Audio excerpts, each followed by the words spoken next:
ante las mareas de todos los días.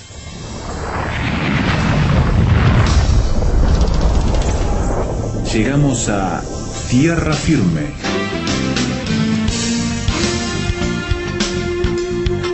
Diálogos de actualidad con Salvador de Lutri.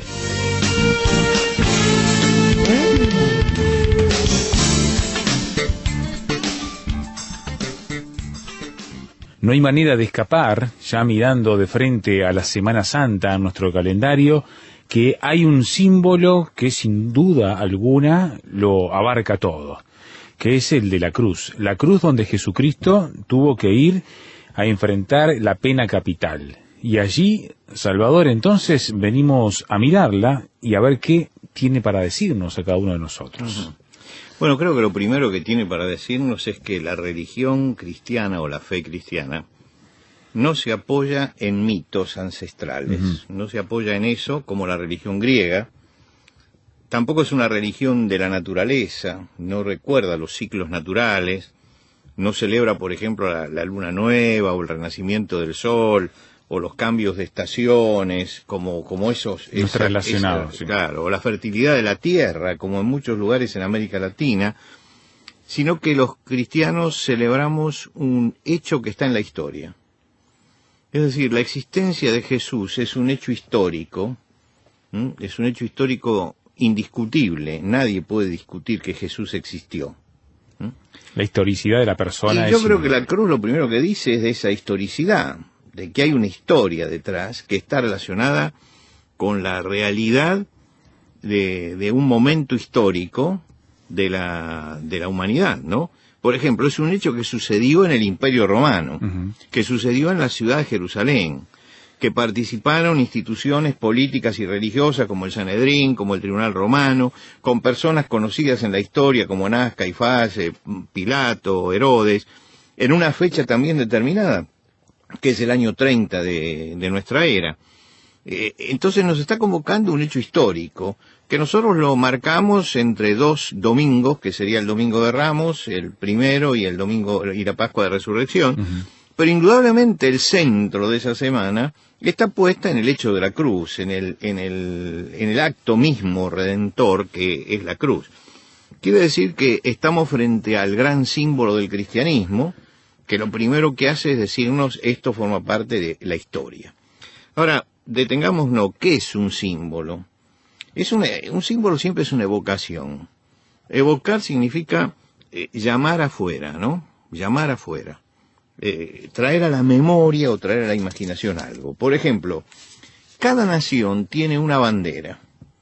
Esa bandera, para cada habitante, para cada ciudadano de ese pueblo, esa bandera evoca algo, representa su historia, representa la gesta de sus héroes, representa la identidad nacional.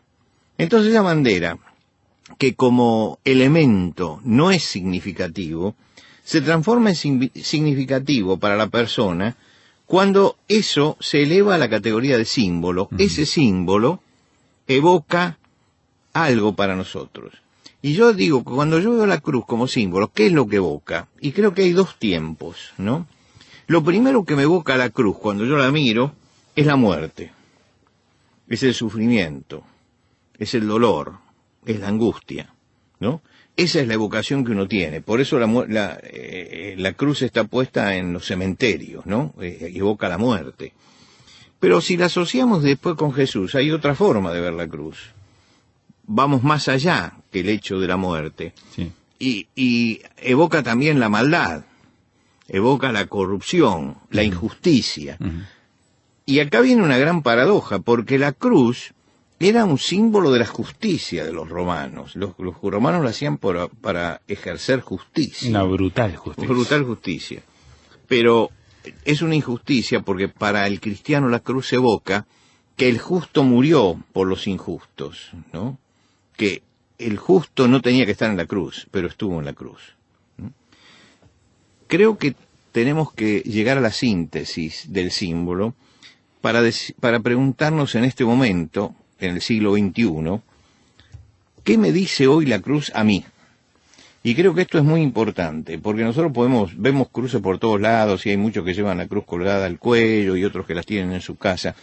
A mí no me preocupa esto, me preocupa qué es lo que significa esa cruz. ¿Qué me dice a mí? O si es simplemente un elemento decorativo o está vacío de contenido. Sí, o simplemente es una exhibición religiosa, claro, ¿no? Bueno, yo soy religioso, por eso tengo una cruz, ¿no? Yo digo que la cruz, lo primero que uno tiene que entender es que no fue un hecho fortuito, ¿no?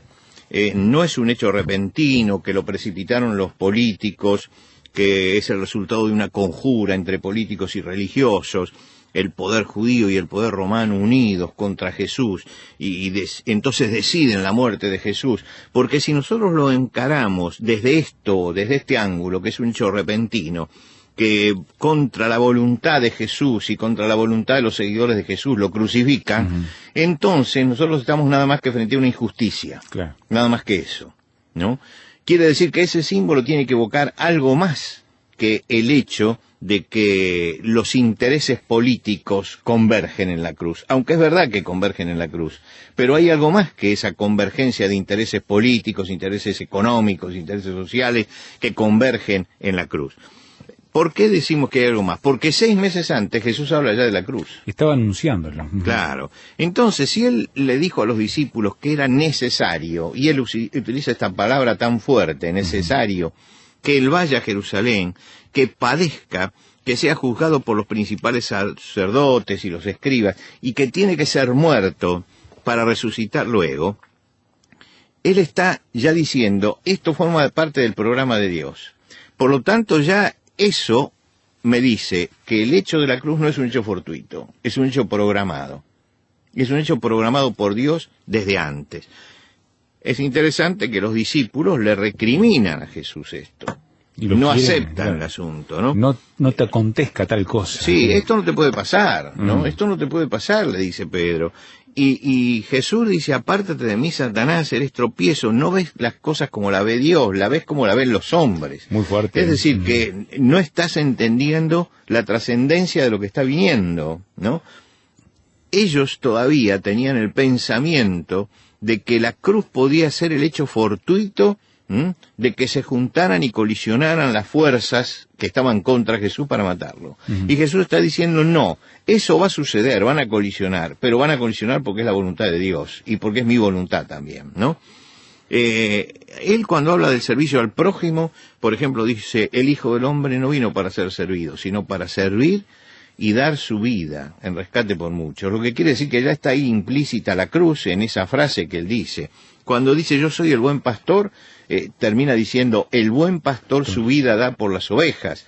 Lo que quiere decir que estamos frente a un hecho que está bien programado y que es un hecho constantemente repetido por Jesús. Jesús apela al hecho de la cruz como un hecho que debe ser grabado en la mente de ellos para que entiendan que en ese momento se está cumpliendo algo que forma parte de la voluntad de Dios y de la voluntad de Él y que no es un hecho que sucede por azar en la historia. Eso debe cambiar la perspectiva de cómo nos acercamos a ella. Claro, porque creo que muchas veces podemos acercarnos con el mismo espíritu con que querían acercarse los discípulos en ese momento. Es un hecho fortuito. Si no vamos a Jerusalén, esto no sucede. Qué macana, nos pasó esto. Claro. Y creo que muchas veces miramos la cruz así. Y por eso decimos ese símbolo de la injusticia, ¿no? Entonces, lo ponemos en mi país, lo ponen en los tribunales. En los tribunales hay una cruz, ¿no? Y yo digo, qué terrible. El juez que tiene que hacer justicia pone un símbolo de la injusticia, ¿no? Claro. Porque pone la cruz de Jesús allí, ¿no? Pero bueno, la realidad es que el símbolo se desvirtúa y transformamos a Jesús, sino en un mártir. El mártir es el que muere por sus convicciones de fe, ¿no? Es el hombre que por no doblegar sus ideas entonces se entrega a la muerte. Para Jesús la muerte no era eso que me puede suceder si me mantengo firme en mis ideas, sino era el objetivo de la vida y la culminación de la obra. Ahí se diferencia de otros personajes históricos, como un Sócrates, por ejemplo. Claro, que llega a la muerte, ¿no? Y acepta la muerte como parte, ¿no? de lo que le sucede, pero no es que esté buscando la muerte, exacto, ni que profetice sobre la muerte. Jesús sí. Jesús sí, y lo repite varias veces, muchas veces. Y tampoco es lo del mártir, porque el mártir llega al martirio, Pero si el mártir está buscando el martirio, entonces ya es patológicamente el problema, religioso, sí. ¿no? La cruz como método de ejecución no la usaban los romanos para los ciudadanos, la usaban para los esclavos. Y era una forma de maldecir a la persona. El romano entendía que la cruz tenía que caer o tenía que ser la forma de matar a los que no eran romanos, porque la cruz era la maldición. ¿Por qué se levantaba al reo de la tierra, no? ¿Por qué se lo levantaba en la cruz? ¿Por qué los pies estaban apoyados en la plataforma de madera de la cruz y no en el piso? Porque él con su contacto maldecía la tierra. Y en alguna forma lo separaban de la tierra, como diciendo la tierra lo rechaza, lo levantan por encima de la tierra. Era una forma de decir, tiene una maldición en sí, y entonces la tierra no lo tolera. Pero además era vergüenza, porque el cuerpo se exhibía desnudo, ¿no? En la cruz. Es decir, se lo exhibía en la máxima desnudez para avergonzarlo delante de la gente. Lo que quiere decir que para el romano era eso. Y Jesús conoce todo eso, porque conoce la cruz y conoce el alcance de la cruz, y saben que lo van a juzgar los enemigos, y entonces le dice, bueno, estamos subiendo a Jerusalén cuando van en la última vez, y el Hijo del Hombre será entregado ahora en manos de los principales sacerdotes y de los escribas, y le van a condenar a muerte. Es decir, voy a estar delante de los corruptos religiosos de este tiempo, y ellos me van a juzgar y me van a condenar a muerte, ¿no? Me van a condenar, esto está ya escrito, estamos yendo hacia allí. Y dice, y luego me van a entregar a los gentiles, es decir, a los romanos, me van a entregar para que me escarnezcan, lo azoten y crucifiquen, más al tercer día va a resucitar. Es decir, que ya el programa ya está hecho. Y Jesús tiene bien claro, primero me va a juzgar el tribunal judío, pero el tribunal judío no me puede ejecutar en la cruz, porque el tribunal judío no tiene autoridad para eso. Por lo tanto, me van a presentar ante el tribunal no judío, que es el tribunal de los romanos, y frente a ese tribunal, entonces van a sacar una sentencia de muerte, que es lo que ellos están buscando. Quiere decir que el programa era completo, sabía hasta cuáles eran los juicios y cuál iba a ser la sentencia final. Con estos elementos yo digo que tenemos que armar lo que significa la cruz. En primer lugar, la cruz no es un hecho fortuito, es un hecho programado. Sí. Programado. Sí, sí. Y en segundo lugar, Jesús se entrega a la cruz conscientemente y voluntariamente. Él tiene conciencia de que va a la cruz y lo hace voluntariamente. Y cuando uno ve estas dos cosas, se acerca a lo que es la síntesis del símbolo de la cruz. Todavía no tenemos la clave final, pero por lo menos estamos cerca de la clave final. Hacemos una pausa entonces y le pregunto a usted entonces cuáles son esos elementos con los cuales mira a la cruz usted y cuál debe ser esa clave con la cual nos acercamos para que cambie nuestra percepción de la misma. Ya volvemos aquí en la preparación hacia Semana Santa para recordar todos los hechos de la pasión, muerte y resurrección de Cristo. Música y palabras para vivir mejor. Radio Transmundial Uruguay, 610 AM. Comunicando esperanza al mundo.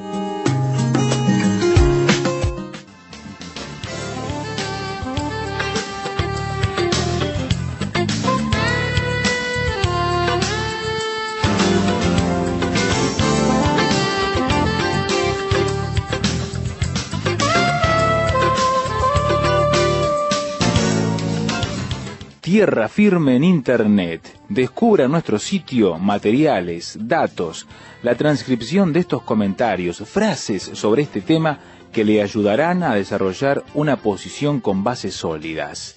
Visítenos en www.tierrafirmertm.org www.tierrafirmertm.org. Tierra Firme es una producción de Radio Transmundial.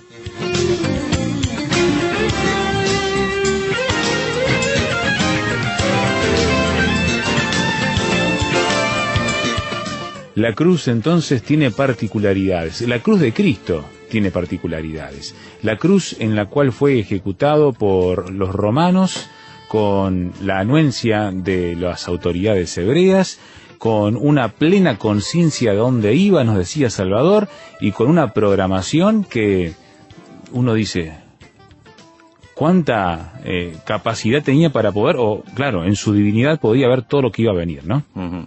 Ahora, yo creo que cuando llegamos acá nos acercamos a la síntesis, ¿no? Es que es el momento de poder. Ahora, yo llego allí, y entonces me tengo que hacer una pregunta que es obligada en este momento.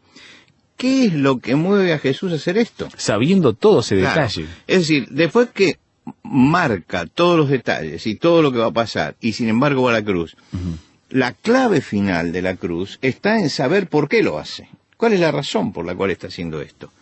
Y entonces vamos al Evangelio, porque el Evangelio es el que tiene que aclarar esto. El documento que tenemos es el Evangelio. Si no está en el Evangelio, entonces yo no conozco la voluntad de Jesús. Pero la voluntad de Jesús está escrita en el Evangelio. Y en el Evangelio dice que de tal manera amó Dios al mundo que ha dado a su Hijo unigénito, para que todo aquel que en él cree no se pierda, mas tenga vida eterna. Lo que quiere decir que ya está diciendo que todo esto tiene una finalidad. Todo el Evangelio desarrolla estas palabras que de Juan, las desarrollan una y otra vez. Y muchas veces Jesús mismo desarrolla estas palabras. El Señor Jesucristo en la última cena le dice a los discípulos, un mandamiento nuevo os doy, que os améis los unos a los otros como yo os he amado. Está diciendo que el amor es el móvil que lo lleva a eso.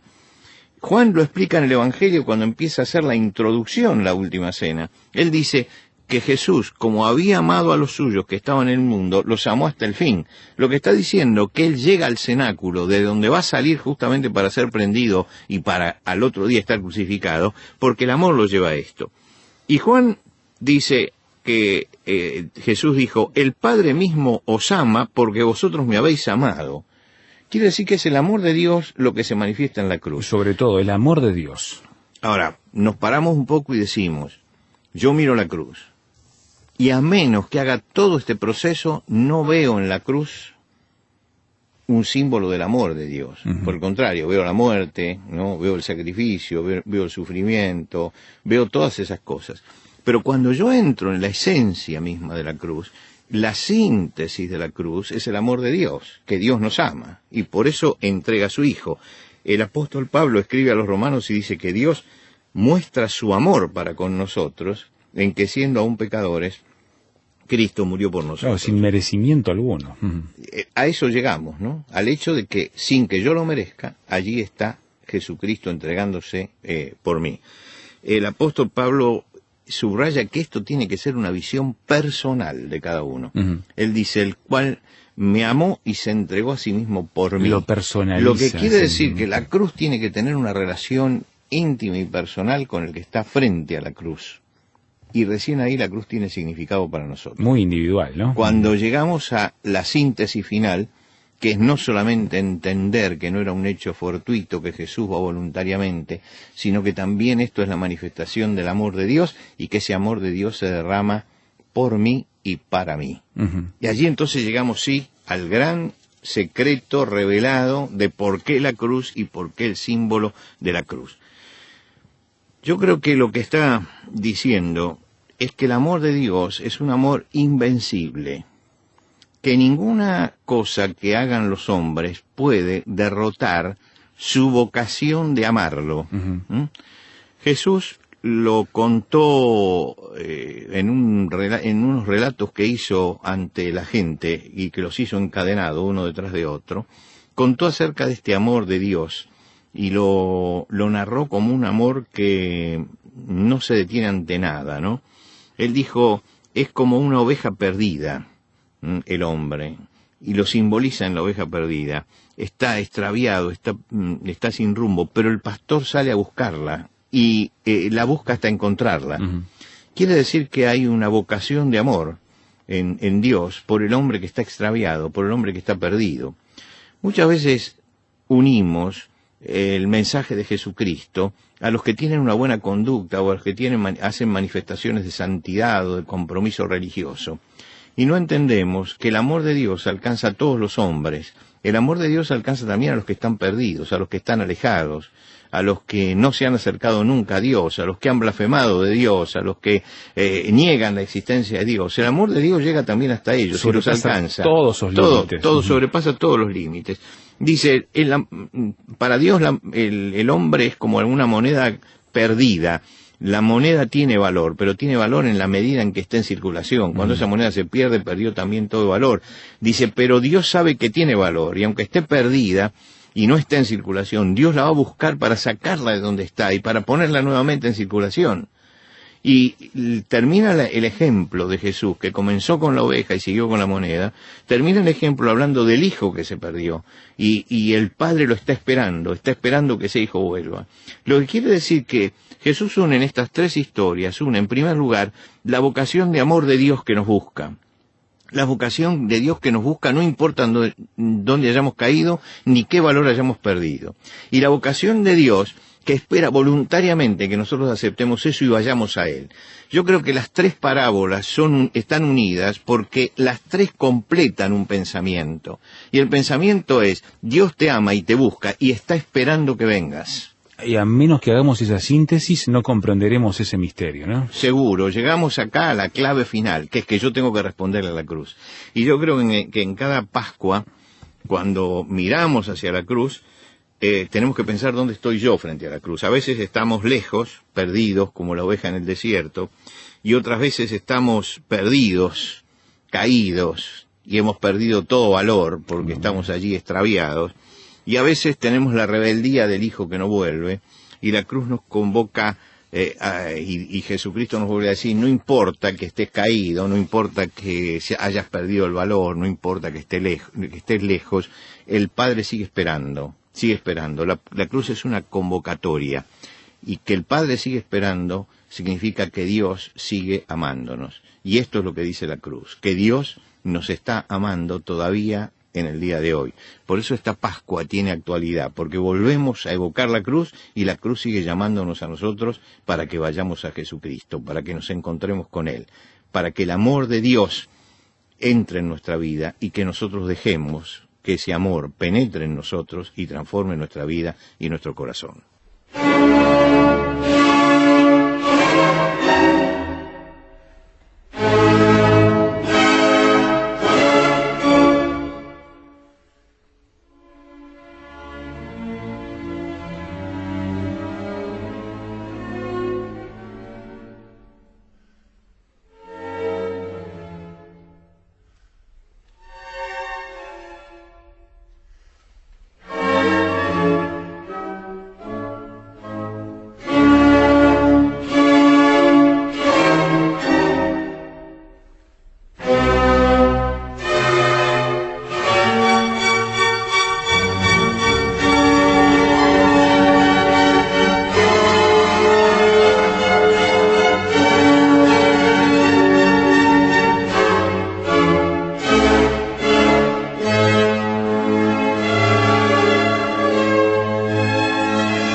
Escuchábamos de Joseph Haydn la introducción a su obra Las 7 últimas palabras de nuestro Salvador en la cruz. Una obra orquestal de Haydn comisionada en el año 1783 para el Viernes Santo, para el servicio del oratorio en Cádiz, España. Y allí por primera vez se escuchó. Y hoy nosotros repasamos simplemente su primera parte, la introducción, para ilustrar estas palabras de Jesús en la cruz y la cruz como símbolo, como planteaba Salvador de Lutri hoy a nuestro primer programa sobre Pascua, que estamos introduciéndonos en ella para pensar adecuadamente sobre lo que tenemos que celebrar. Desea opinar por correo electrónico tierrafirme@transmundial.org, tierrafirme@transmundial.org. También en nuestro sitio web tierrafirmertm.org. Allí encontrará el audio de este programa para escucharlo íntegramente. También el archivo MP3 para descargarlo, y se lo regalamos con mucho gusto. También la transcripción, el texto de la conversación con Salvador de Lutri, para que usted pueda repasar lo que hemos planteado el día de hoy. En PDF y verlo en línea también para descargarlo según usted quiera. tierrafirmertm.org. Allí también escuchar los grandes temas, leer artículos, estar en sintonía con lo que vamos haciendo y también las conexiones a las redes sociales. Todo eso en tierrafirmertm.org.